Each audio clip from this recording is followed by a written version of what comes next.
Give me a little intro there, Gomer. There's no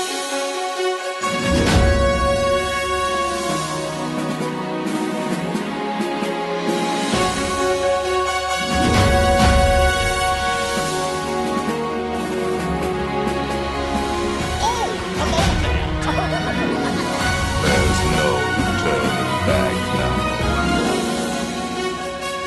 Let's put on the show. You're listening to the Station 71 podcast. My name is Mario, and this week I'm joined by my co-host, Beth, Brian, and Kirsten. So we are doing a fun blue sky topic this week, which we are going to revamp a now defunct Disney attraction. We've all been tasked with coming up with a modernized version of an attraction that is no longer with us. So I'm very excited about this topic. I know there was some hesitation when we were talking about this in pre-show. But well, I am excited at least. yeah, I'm excited. I'm so excited. We're all excited. doesn't sound too promising, but it'll be a fun one, I'm sure. Before we dive into our show topic this week, let's do some news. First thing that we have on here is that we have a new after hours event coming to Magic Kingdom, kind of in place of Boo to You. It's Disney's After Hours Boo Bash Halloween. It's going to start August 2021, just like the Not So Scary would. Yeah, this is kind of like the transitional Not So Scary light, right? Like, that's how I'm reading this. I think so. It's like the Epcot festivals has been a taste of. This is a taste of Not So Scary. Yeah. I don't really understand how it's like that different though, because the description I read, it's like candy stations, themed beverages, and like food items, and I'm like, that just seems like normal besides the parade. But I mean, they have cavalcades, the cadaver dance. Like, I don't really understand the difference. Well, I think the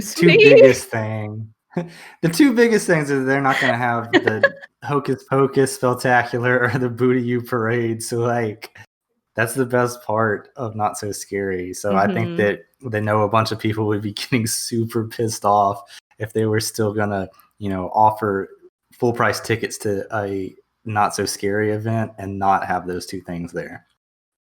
I mean, especially Boo to You, but at the same time, like, it's understandable from the perspective of them not doing parades already, right? Like, yeah, I don't know. To me, it feels weird that this is even a thing that we can get upset. Like, people are getting upset about. I mean, it's or you get nothing. That's right. fair. None of the elements that make Not So Scary are in place on a regular park day. So why would people be expecting Not So Scary to be happening? I totally agree that this is better than nothing, I guess. I think this is like honestly, this is the best that we could have gotten right now. That's my 2 cents on it. Like, I think, like you said, a lot of the parts that people expect from Not So Scary aren't in place now. So, like, the fact that we're even getting candy stops, which feels like something they probably wouldn't be doing in a post-COVID world, or I don't know, like the special characters, the hit or miss kind of thing. I'm sure they're not going to be photo ops. Their meet and greets. It's going to be like the photo op things that they've been doing. But like, still, that's fun. And costumes. I will say, I got to give Al a shout out here that he made the point that most of this stuff was happening last fall during Halloween, and it was not an additional charge. So I do think that that's kind of crazy. Like, obviously they weren't giving out free candy last year with your regular park ticket, but is that really worth whatever they're going to be charging for this? No. I think I'm very curious to see if they are charging like full Not So Scary prices for this event. Because if that's the case, right? They can. I don't think. I mean, they can, but Well, they can. People are starved for entertainment. Yeah, That's but a good it's already point. happening, I guess, is the thing. It's like not so scary tickets are what, $80 to $100 depending on the night you go. The Villains After Hours or the like Disney Magic After Hours, whatever after hours events they've been doing are about the same, right? Like $80 to $90. I'm wanting to So say that like Not So Scary what's got up more than the that. value here? Well, I think the most comparable thing is going to be like an after hours event, right? Like this isn't Not So Scary. We've already said that. Like we've already made that point enough that this isn't like the Halloween party we expect. But if we look at it from the perspective of like this is an after hours party with a little extra, it starts to look a little better too. I guess they're just like, hey, pay for even more so reduced capacity than we're already at. Probably. Like the I mean, that's parks are the at point what 35% right now, and they're like, okay, well you can pay extra and get back to those like post-apocalyptic crowds like at the beginning of when we first reopened. Which That's honestly honestly might why be I'm worth it excited in to that see sense. pricing, because I know that, I mean, I've talked before about how my dad is not a person that waits in line. And I haven't exactly told him that when we're there in September, I don't think there will be Fast Pass. He's not going to be happy about that. So I'm like, we would definitely pay for this for the adults, if only to like go ride stuff without lines. Yeah. what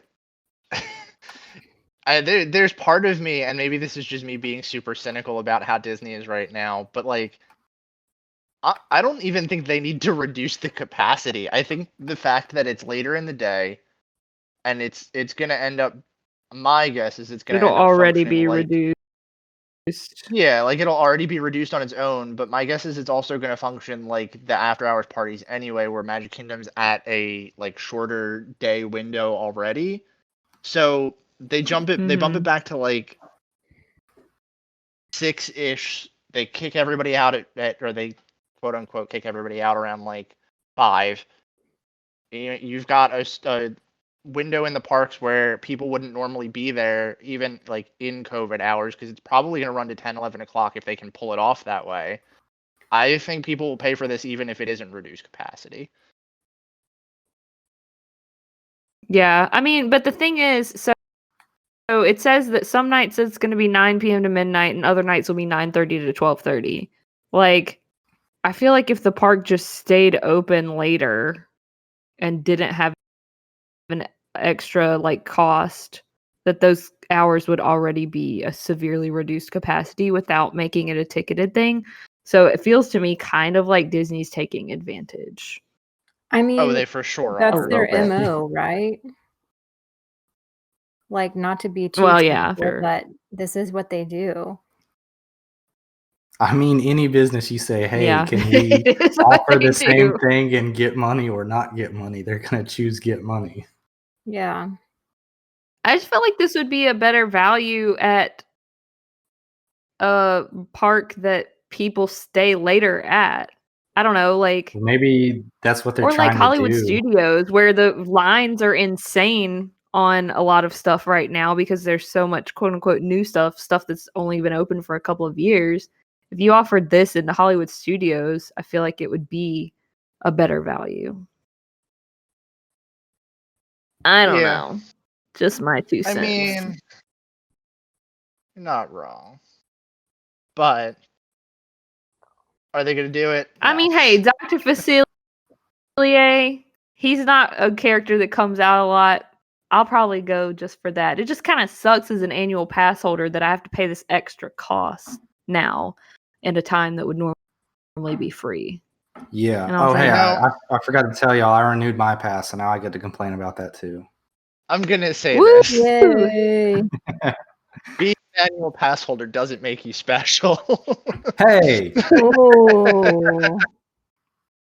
Oh. You wouldn't I mean- understand, Mario. You're right, I wouldn't, but it doesn't make you special. And I'm speaking on Disney's side of this one. We know that to be Yeah. true. Yeah, I can't. I gotta go with Mario. Well, no. Are we completely undervalued and they don't care about us at all, absolutely. But that doesn't mean that we're not special. Okay, Yeah, Right. you're special in your we're own very mind. special. That's right. Maybe not from a financial point of view. Just not in Disney's opinion. Well, Hey, I next thing we've got on think here. you're pretty special, Brian. Oh, thanks. You're special too, Beth. God. I think Aw, the next thing that we thanks. have on here is pretty special, so let's talk about that. A celebration of Festival of the Lion King has started, which is like the Festival of the Lion King light-ish. The only two things that have been notably removed from the show are the Tumble Monkeys and the aerial performers. However, everything The else two seems best to be. parts. Yep. My future job. Yeah. right there. So this is basically like the theme of the news this week. It's like Disney's coming back with something, but taking out the two best parts of it. Right. I mean, for the most part, sure. I don't mean that as a slight to any of the performers in Festival of the Lion King, though, because they're all incredible.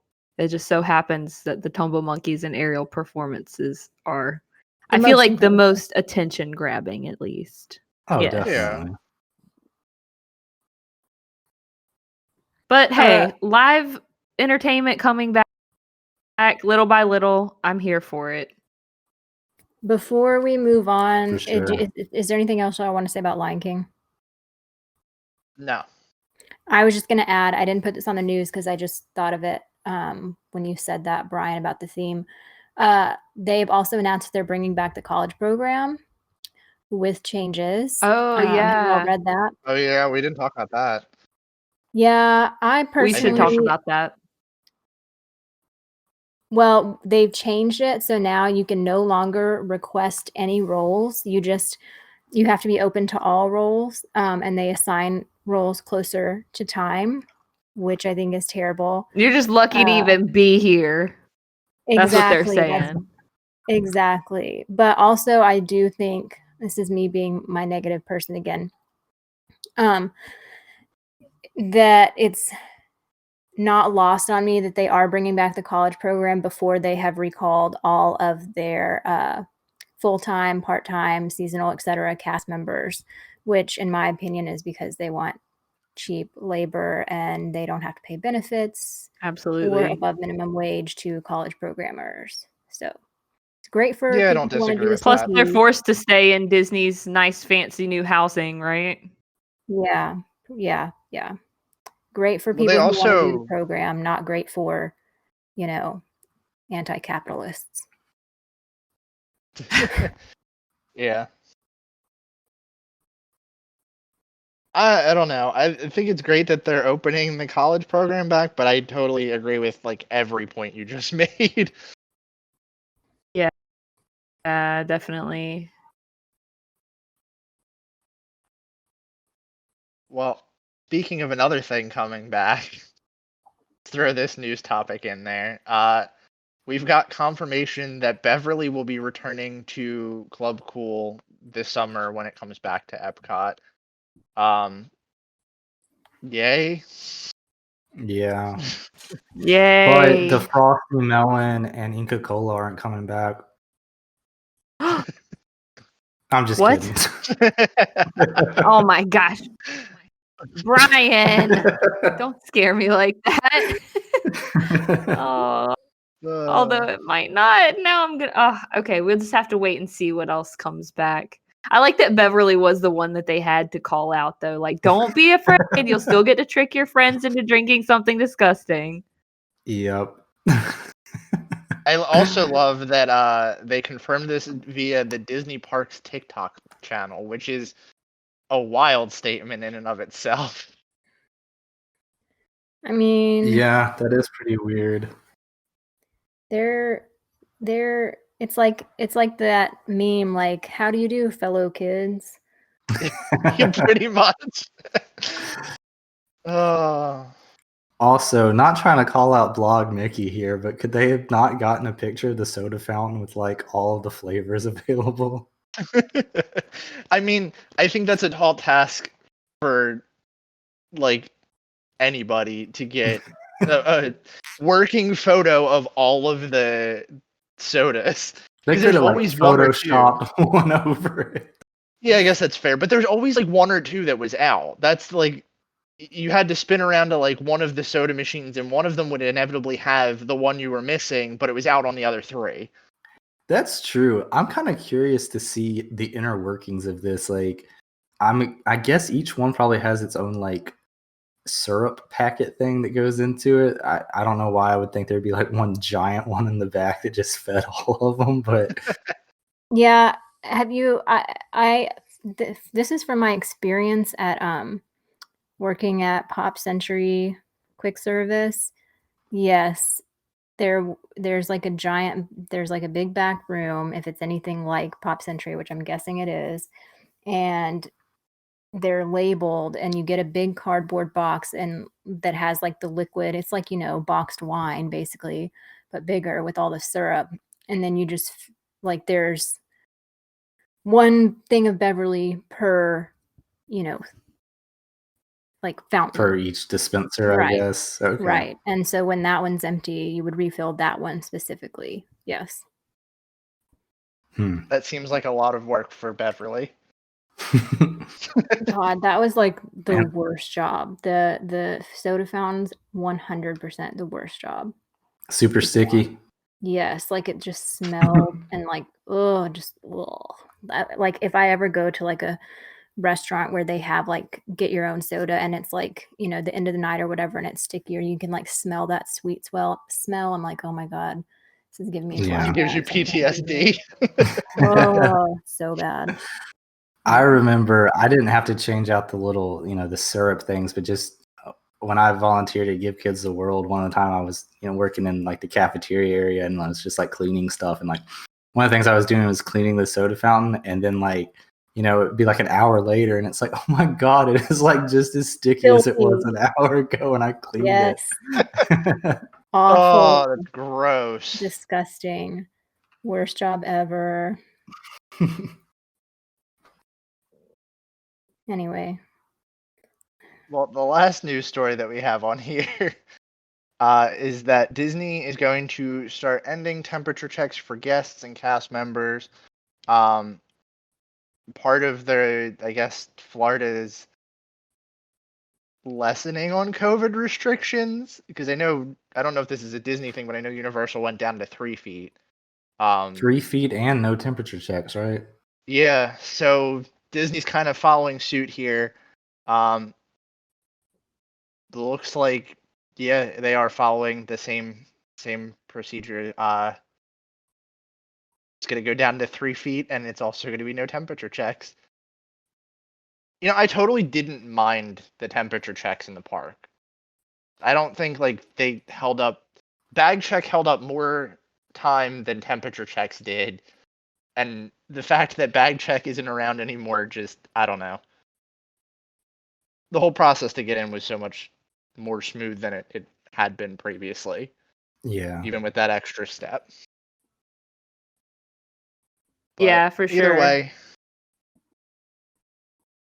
Either way, I mean, I think this is fine. Like, I mean, there's still a pandemic going on. I'm glad that so many people have gotten vaccinated, but realistically, like temperature checks, I don't really feel like if you were feeling that bad, you would be going to the park anyway.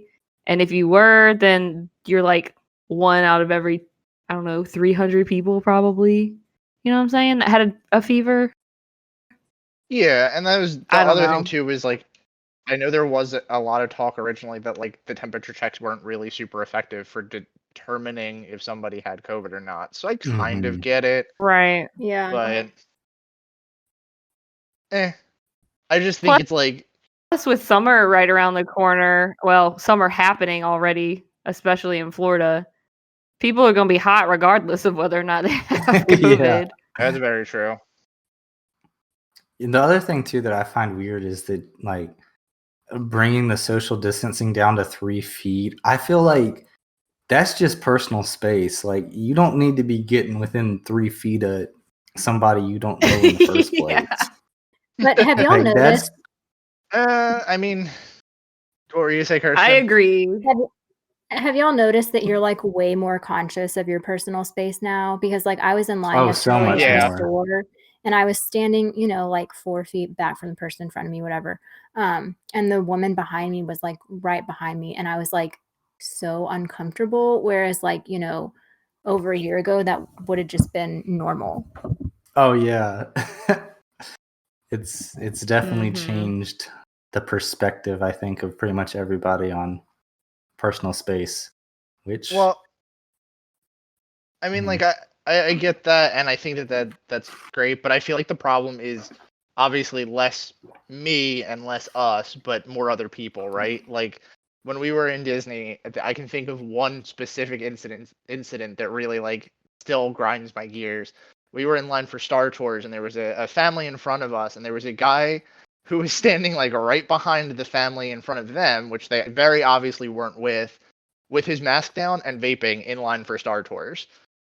Like wow. people just don't care, and the problem there is like it's obviously you're afraid of that stuff, you're worried about that stuff, whatever, don't go to Disney, and I get that, but at the same time you have so much faith in people to maintain those distances and not go to the park when they're sick or whatever, and you still see people that do stuff like that.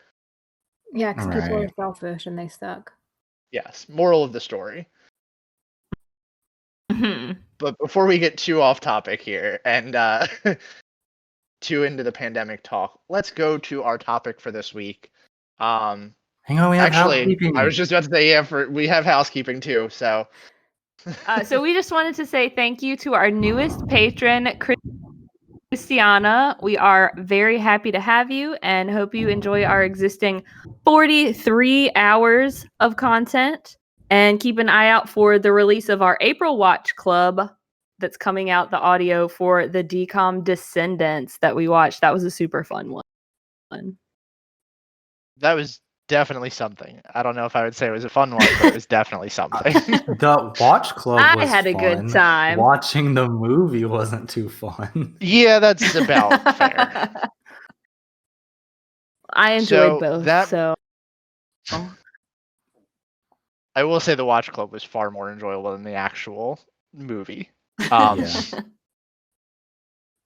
That It was said, funny. I have to tell y'all, like, my mom was visiting me when we were like watching this, and she like walked in while it was on. She just like watched about 10 seconds of it, and she's just like, "Oh my god, what is this?" So, and why are you watching it? yeah, it's like, it's for the podcast, Mom. She's like, "Oh, I'm sorry."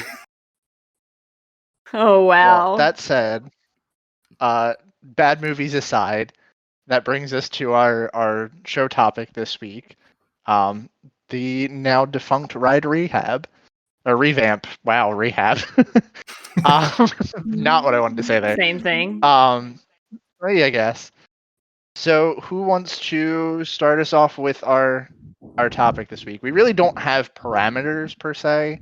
It's more the attraction no longer has to exist. It has to take up the same space that it took, or that the existing location has.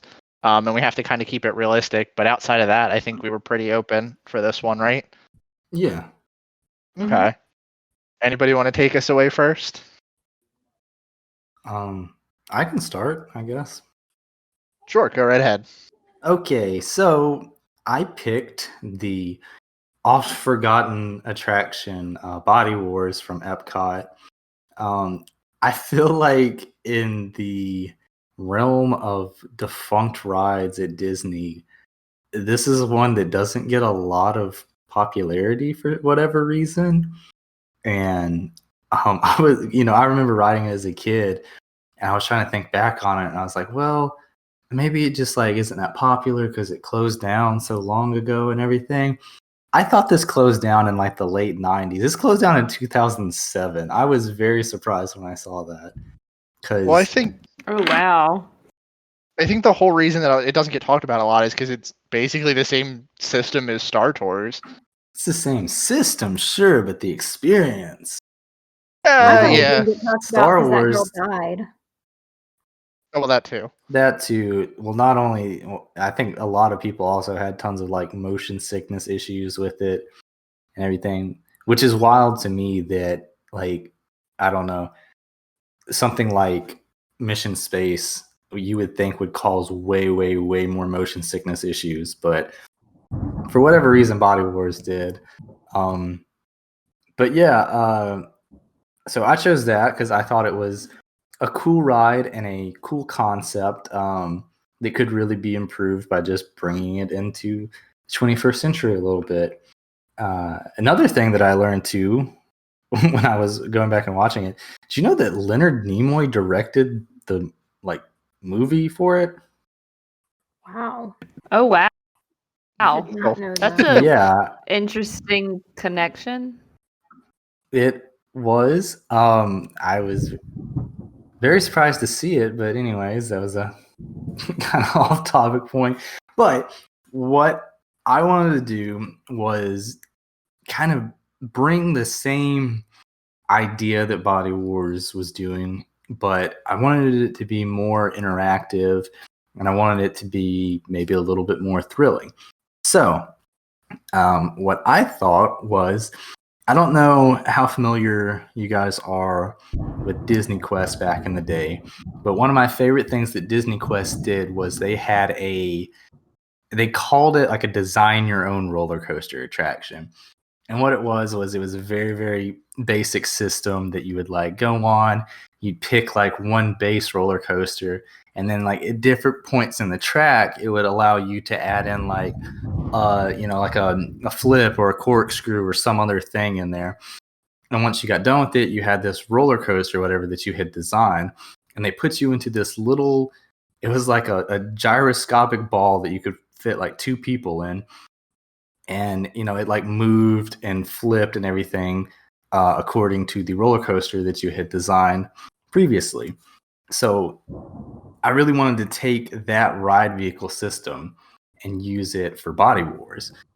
So the basic idea for the plot line of this ride would be that this pharmaceutical company is trying to develop a new technology that will allow them to shrink people down to a microscopic size, and that they can be injected into a person's bloodstream and deliver medicine that way. So the problem is that they have to run tests to show that you in one of these microscopic vehicles can be shrunk down and deliver medicine to a person's certain part of a person's body the fastest, or faster than conventional medicine would be. So you get in one of these gyroscopic ball things.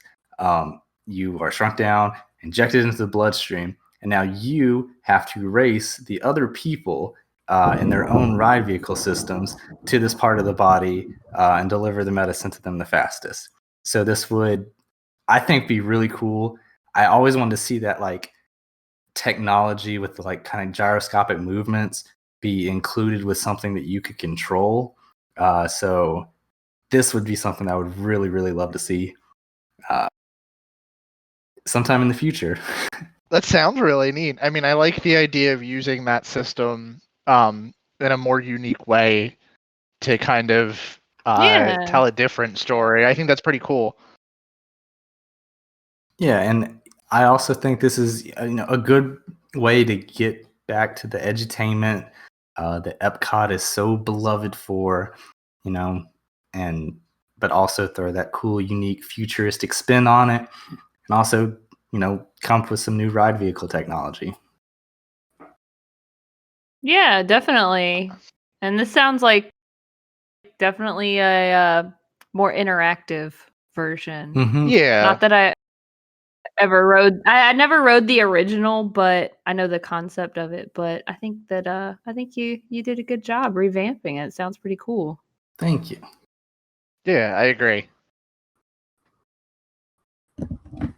I feel like I should go Anybody now wanna go? because there's the storm over here is getting a little out of control, and I feel like we might have a tornado Yes. warning or something.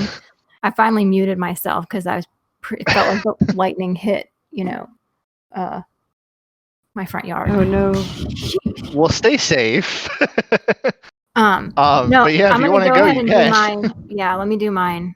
Sorry, we're gonna have some background sounds to this one. Maybe if I talk really slow and soothing, Ambient people can listen to this noise. to go to sleep.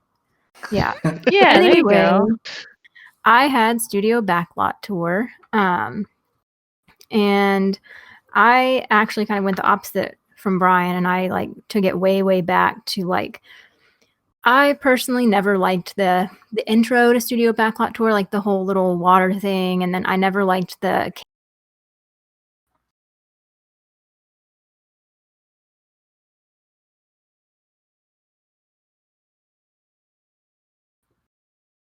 Did we lose Kirsten, or was that me? I think we lost her. Okay, I was like, Mm. I thought it was me. So I was like, I always am like, I'm not gonna say anything because maybe it's me. But yeah, I think it was her this time. So she didn't like the beginning where they show you how movies are made, and then she didn't like the middle how they show you how movies are made. Did she like the attraction? Poor Kirsten. Do you want to go or do you want me to go, Beth? She said go on.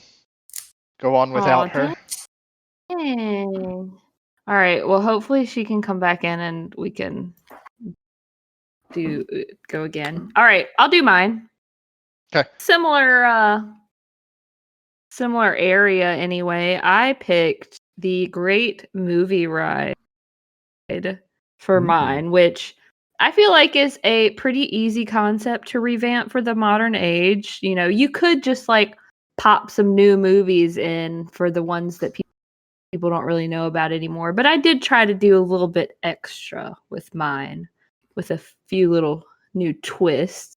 So, keeping with the same concept of going through movie scenes from different genres. First up, we had musicals. If you guys will recall, there was Footlight Parade, Singing in the Rain, and Mary Poppins. So, no, I did not choose Hamilton because technically it's not actually a movie.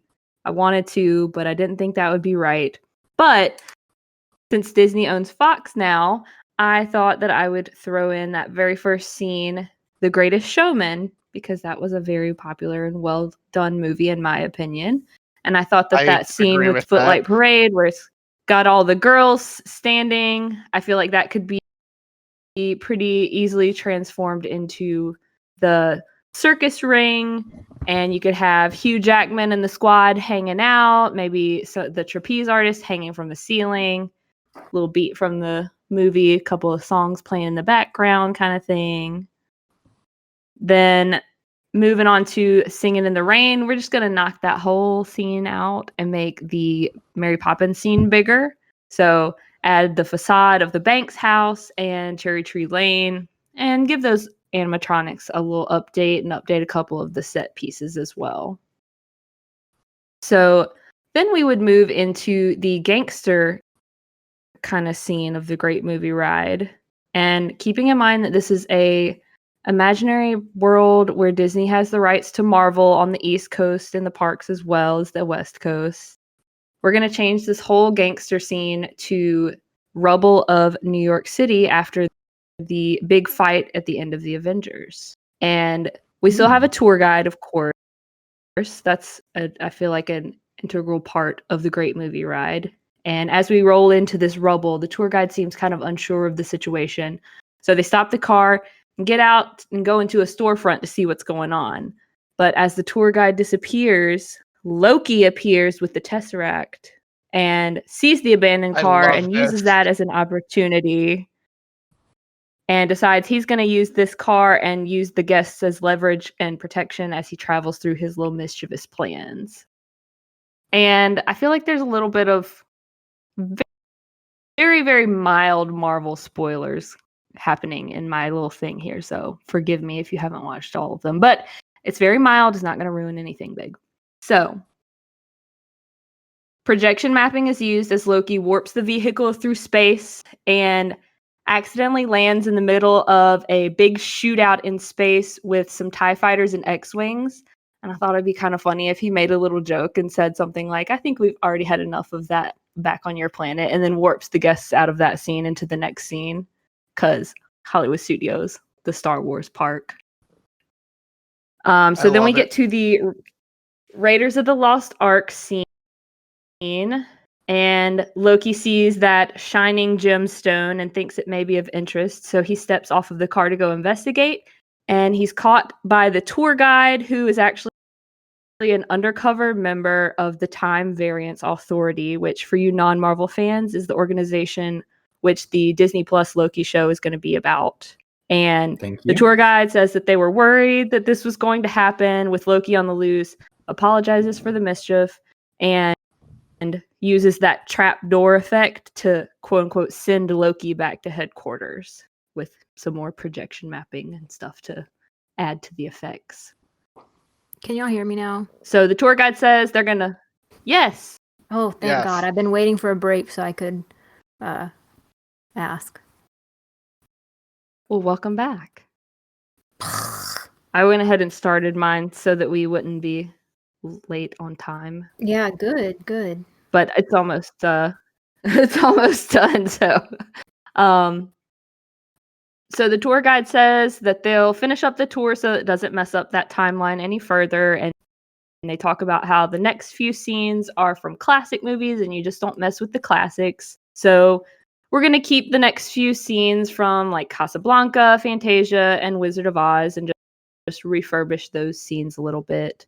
And the tour guide wraps up the tour, thanks everyone for their cooperation, tells them to be careful and keep an eye out for mischief, and a big flash of light as they disappear and bring the group back to the beginning. And scene. Nice. Even as a not huge Marvel fan, I like it. Thanks. Just wishful thinking that one day we'll have Marvel in our Disney parks over here.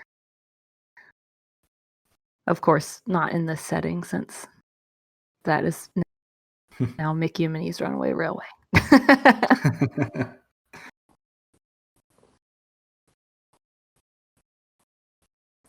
So, Okay, Kirsten, y'all did you go want to try it again? Yeah. Okay. I could hear some shade happening towards me not liking the beginning of the show or the Catastrophe Canyon part. I just like. Did you like the attraction? Was the question. Well, yeah, I just like the actual like movie stuff, like actual props or whatever.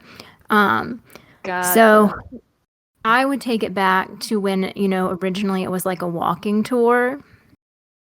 And I think could have the outdoor area. They used to have the street that had like the Golden Girls house and whatever. I think they could have some reused great movie ride props like the Casablanca plane and, the figures from the Wizard of Oz, that sort of thing. And also like attraction props like Spectro. This is an imaginary world where Spectro magic prop floats didn't get destroyed, and like the houses from Toontown, that would be a bunch of cool stuff to see outside. And then inside, I thought it would be neat to focus on do some actual Disney World stuff. I thought it would be really cool to have like through the ages costumes, like previous cast member costumes, from like the time that Magic Kingdom opened, up till more recently. And I don't know if it would be kosher or not to do like actual fur costumes and like face character costumes, because y'all know that Mickey has changed a lot over the years. That might ruin it, but I think theoretically it'd be really cool to see like the original Mickey costume and then how it's sort of transformed over the ages. And then I also think, because y'all know how I feel about One Man's Dream, and I love all the models that they always have out there from, whatever's currently happening. And so I think that since they're doing so many live action movies, live action remakes, eventually we're just going to have to embrace it. And so I think it would be really cool if they did comparisons between like the original animated movie and the live action remake. And so they had like the models, like the maquettes from the original animated movies, and then maybe computers or TV screens with, you know, designs from the live action remakes of the same things, and like if they showed different scenes between the two, you know, that were the same but like showed how they were made differently, right? Like The Lion King, like how was it made in 2018 or whatever versus how is it made in like 1994. That's cool. I And really then- like that idea.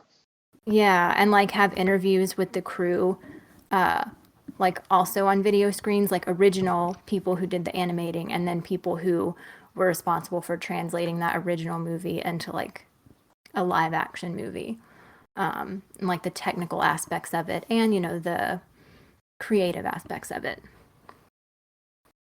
So yeah, that's basically Nice. it. Kind of an amalgamation of all the Nice. behind the scenes stuff that I like. I really like that though, because like you get a peek of the more Disney stuff. I feel like, Yeah. which in a park that's kind of geared about Disney, you know, it's kind of they're right up their alley. Yeah. So that's what I got. So I guess that What just is Brian? I know. I definitely agree that we should skip the OG costumes. Yeah, those are pretty creepy. it's horrifying. So I guess that just leaves me then. I had picked probably one that I thought would be the most daunting, and I found a really clever idea that I think you're all gonna enjoy. So I picked Journey into Imagination, which kind of is cheating because the original track is still all mostly there. But I felt like there was a tongue-in-cheek joke to kind of be made about the current attraction itself. So the new attraction that we're going to build in Journey into Imagination with Figment's place is a journey into the great imaginations. So we're going to start by going into the Imagination Institute like we do now. The ride's going to start in a similar way as it does. But all of a sudden, as you get into that first section of like the Imagination Institute where you get the videos, everything's going to like get dark and you're going to be able to like ride through, but the actual Imagination Institute itself is going to be basically powered down. And you're going to hit a point in the Imagination Institute where you come upon Dreamfinder in one of the offices, and he just describes to the people that are on the vehicle that the Imagination Institute lost power because it wasn't very full of imagination. I love it.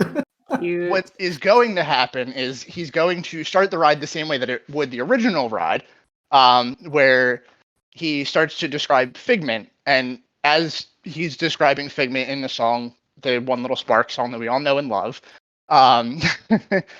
it's actually going to materialize Figment in a way that, like, as he says, like the two tiny wings, the horns, and all that, like he goes through the basic description of Figment. Those parts of Figment are actually going to appear until the full animatronic appears. So Figment and Dreamfinder are going to recruit the guest to go through some of the greatest imaginative minds and try to bring the Imagination Institute back. So it's going to be kind of themed similar to the original ride, except the ride isn't going to focus so much on Dreamfinder's imagination, but it's going to kind of go through like the greats. So like there's going to be an arts and entertainment, and we're going to speak to different film directors and like very briefly talk about why they're important and like have different thoughts or imaginations or things that they've brought to life. It's going to go through like the science and technology and all that. And I think that all of those pieces of making imagination like a real thing is great and important for this ride, especially in Epcot, because it has that edutainment feel to it. But the part that I really wanted to kind of bring to the ride is to highlight the guest's imagination, because if you look into the history of Journey into Imagination, the second ride was pretty hated because it told the guests flat out that they don't have imagination. And what I wanted to do was the end of the ride, I wanted to have a section of the ride where Dreamfinder asks the guests to draw their figment of imagination, and they'll have like a screen kind of like Spaceship Earth does, where they'll be able to like add different parts to a figment. It's going to be filtered in a way that they can't make it inappropriate, of course, because we know guests are going to try to cross that line.